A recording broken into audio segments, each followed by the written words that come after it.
guys, welcome back to Money is Blind podcast. I'm your host Prasoon, and today I have updates on the latest iOS or iPhone operating system. It's the iOS 18. So the beta versions are out, and you can install it in your iPhone or iPad. Not in the iPad, in your iPhone definitely you can. And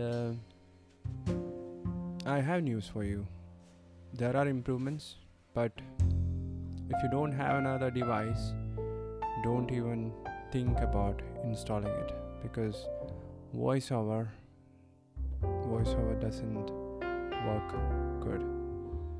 I was not planning to use that phrase. Instead, I had something else in my mind, but I'm not going to use bad words or curses in this podcast, right? So right now I'm using Nikki. Even Samantha doesn't work without problems.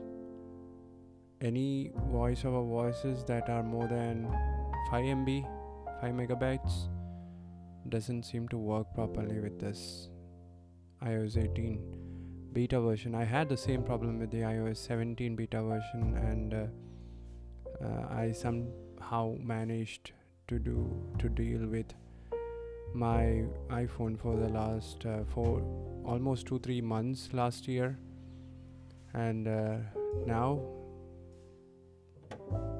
till September I have to deal with this.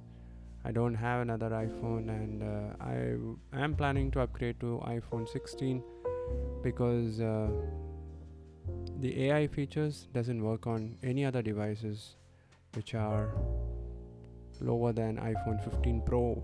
Even the iPhone 15 models doesn't support Apple Intelligence, and Siri is as old as ever. It is not smart. It is nothing. No improvements in any other devices. If you are using any iPhone till the iPhone 15, any models of iPhone till iPhone 15, you are not in luck. If you have the iPhone 15 Pro models, of course you can use it, but with voiceover I still doubt it would be buggy. You will face many problems going through long lists, and you will have problems in dictation, voice dictation, and speech dictation. Every that kind of tasks suffers a lot in the beta versions, and I'm now using Nikki, which is just 1.5 megabytes, and the voice doesn't sound good. It feels like it is a computer, and that too a computer from the 1980s.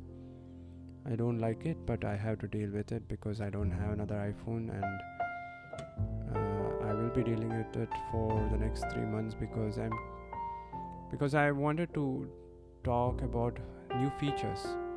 So the rotor gets voices in it. So one of the menu in the rotor will be the voiceover rotor. If you are familiar with it, is voices. So you can add multiple voices in here, and with just the flick of your thumb or index finger, if you reach the voices rotor, you will be able to change the voiceover voices easily.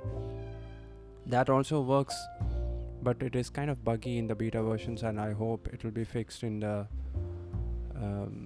the main version, which is going to be released in this fall when the iPhone 16 models are ready to be launched.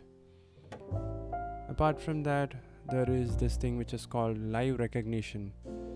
So Apple has built in something which is like ChatGPT, but this thing works with the cameras. You will have to give permission for the camera because it can identify scenes, and it is just like voiceover recognition, but it is much more advanced. It can identify your surroundings, your environment, and tell you what kind of environment you are in. You can identify furnitures. Your It can help in even navigation. So in order to trigger it, you will have to press 3 times with 4 fingers. A 4 finger triple tap is what triggers this, but unfortunately I tried many times, I couldn't trigger it. And I have enabled all the options in the voiceover settings to use live recognition, but I was not able to do it. I have submitted a feedback for Apple to improve this feature, and of course the voices. Apart from that, there are certain other options that we get in voiceover. So we can customize the quality of each voice. Previously it was just the speaking rate and the pitch, but now there is a whole new equalizer. But that part is not voiceover friendly, so we'll need someone who is sighted, who can change the equalizer or the decibels of each character or note of that voice.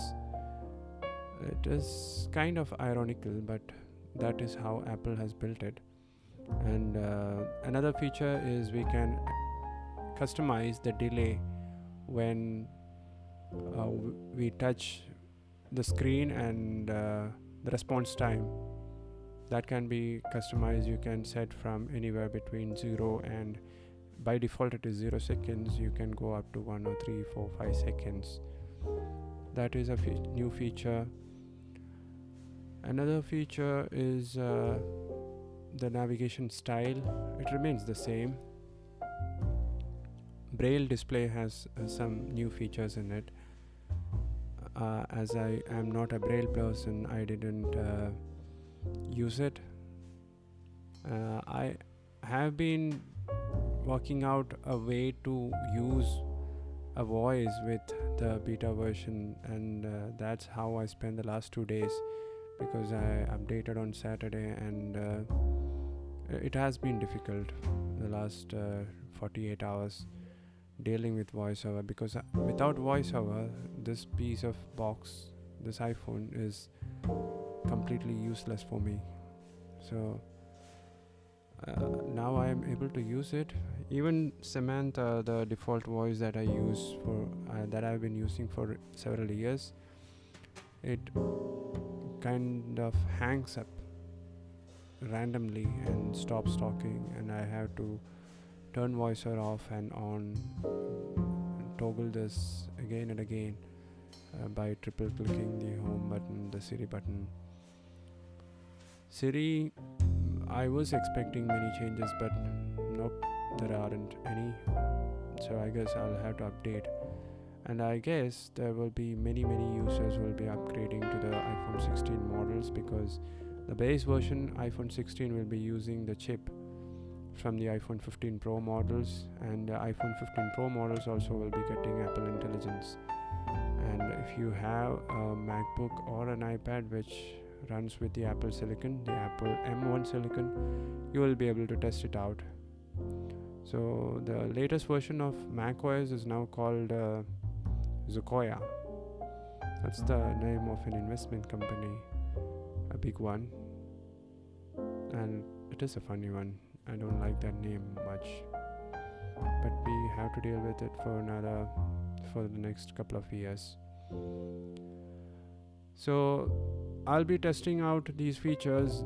Never consider upgrading to the beta version unless you have another spare device lying around. So on that note, I'm signing off. Talk to you tomorrow. You guys take care. Bye bye.